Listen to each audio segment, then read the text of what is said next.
Welcome to another episode of Milestone Moments in Business and Leadership. I'm Sheila Slick, your host. And today, my special guest is Sandra Myers. Sandra has been a luxury matchmaker for nearly 30 years, and she is the president and co founder of Select Date Society. Select Date Society has been featured in Forbes, Cosmopolitan, the New York Times, the Wall Street Journal, and Good Morning America, among others. Last year, Select Date Society ranked 639th on the Inc. 5000 list, establishing them as the premier matchmaking firm for millionaires and billionaires worldwide. Welcome to the show, Sandra. Well, thank you for having me, Sheila. And congratulations on almost 30 years of being in this business. Can you share with me how you got to doing what you do today? Yeah, I actually didn't even know this was a career, and I was actually selling long distance down in Miami, Fort Lauderdale, for 25 cents a minute back when we used to pay by the minute for long distance. And I just started setting up people because, you had to talk to all the front end people. You had to get to know people to get to the person that made the decisions. And while I loved connecting people, so it was just something I was doing beforehand. And then when I found out that it's just lunch, their recruiter reached out to me and said, listen, it's just lunch, come to Miami. They're looking for people to be matchmakers. I was like, oh, sign me up. So I met with Andrea McGinty, who started It's Just Lunch back in 1992. And that's where my career began. I started there in 96 and was with them for over 20 years. So, after nearly 30 years in the luxury matchmaking industry, what fundamental shift in relationship dynamics have you observed amongst the individuals that you serve? Well, I think probably the biggest shift is that the women are the higher earners than the men a lot of the times. And the most of the women that are coming to us, their biggest challenge is that because of how much they make or how successful they've done, that they're finding it hard finding a relationship where they don't feel that the men are intimidated by the incomes that they earn. So that's been a huge shift in the last 30 years because typically it used to be the C-suite execs were all the men, and they were the people that were hiring us because they wanted, the women to be vetted so that they didn't want women that were looking for them to provide them a lifestyle.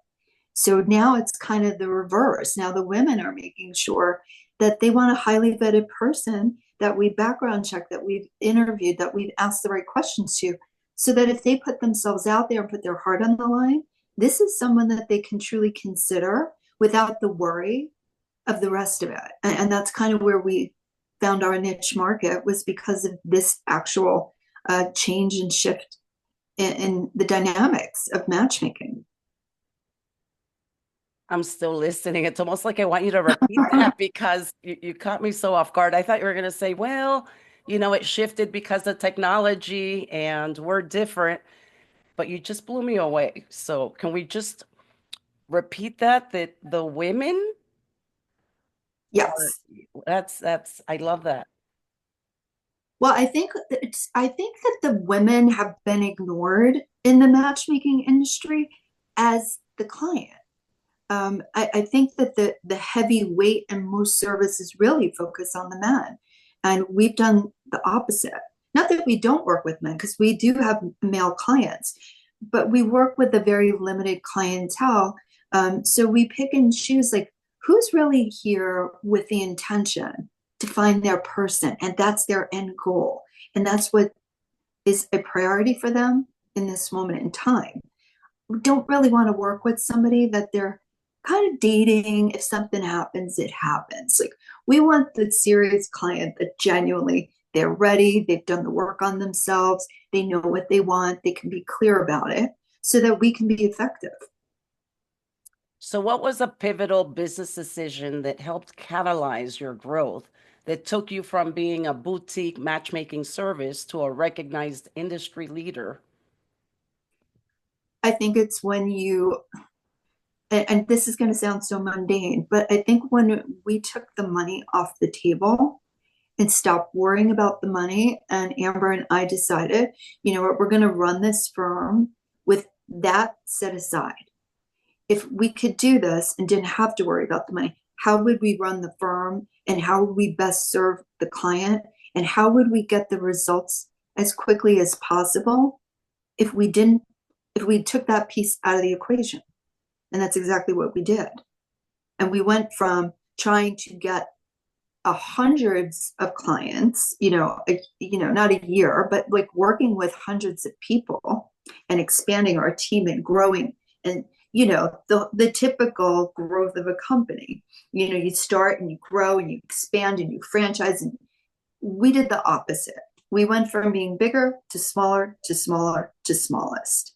And that's where we stand right now. And honestly, it's the most rewarding work of my 30-year career because these people, they're like family to you.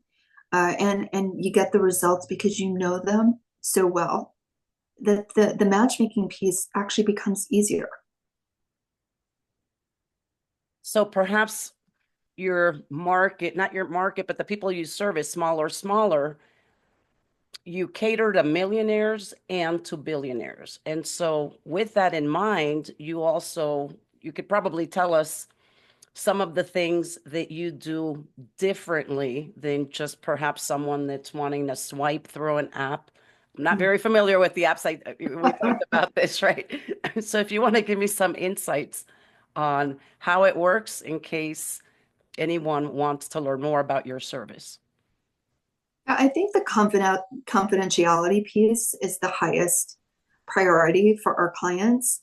For them to put themselves out there online and exposing themselves, because a lot of times you have to remember, the thing that they really are trying to vet at the highest level is that somebody is wanting to be with them for them, not for what they have. So when we're interviewing, potential candidates for our clients, they don't know anything about the person that we're representing. So we're interviewing them for what they want. And if it matches our client, great. If it doesn't, we move on. So rather than dangling the carrot, which most services, that's usually the way you do it to entice the person to meet your client. Well, I've got this beautiful woman and da da da da, and you go on and on. We don't do that. We just say we're working with somebody. We want to see if you're a fit. So we'd love to interview you and find out what you want, which actually has worked really well for us because then we're dealing with true, honest information. And we know nothing's being angled to what has been told to them. Because if I tell you, oh, this guy, he's amazing, he's great, and he's got 2 houses, and you know what, he loves skiing, he loves this. And then when I interview you back, you're going to be like, oh, I love skiing. Oh, I love this. And then you go out on the date and the guy asks you, so what level skier are you? Oh, I don't know. I mean, I've never been. I would go. It's that kind of thing. We don't want our clients to have to we want them to meet people that are actually great for them, that the only thing left to hit is the chemistry. So we're going to go out on all the first dates. We're going to do all of the stuff that our clients don't want to do. So we protect their hearts. And then they go out on the date that we've found for them. We may have interviewed 10 to 15 people before we bring one to the table. And that's the beauty of this, is just putting them in a position to win because their heart in their pocket is protected. So, do you serve just South Florida or do you serve nationwide, worldwide? What does that Yeah, look we're worldwide, but our big markets, are California, New York, Florida. We have clients in Canada, Australia. So it's not, we can recruit for anybody anywhere. It's not where you are, it's not who you are, it's not how much money you have. It's, are we able to facilitate what you're asking us for? And are we able to do it with absolute confidence? When that all comes together, then we'll offer a membership.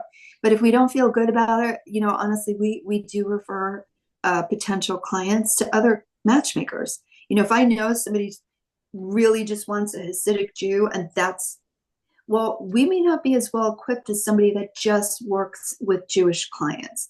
Or on another front, if somebody is looking for, a very sports minded person, and we know, like, oh, we know a matchmaker in your neck of the woods that's local, because they're not looking for somebody all over the country. They want somebody specifically in Boston or specifically in Texas. So we try to be mindful of, like, are we the best ones to do this? And if not, we're going to pass it along to the matchmakers who are. So do you leverage technology to come up with the matches, or is it more the human touch because you have a smaller client base? Yeah, so that's a really good question. And I love technology. I'm the first one to be on it. I just went to an AI conference here locally because I just find it fascinating. But in the same token, I use technology where I feel it's helpful. You cannot put people to paper. Somebody on paper could sound amazing. And I'm sure you've heard stories, or even yourself, somebody's told you about somebody and you're like, oh my God, this is going to be a great date, right?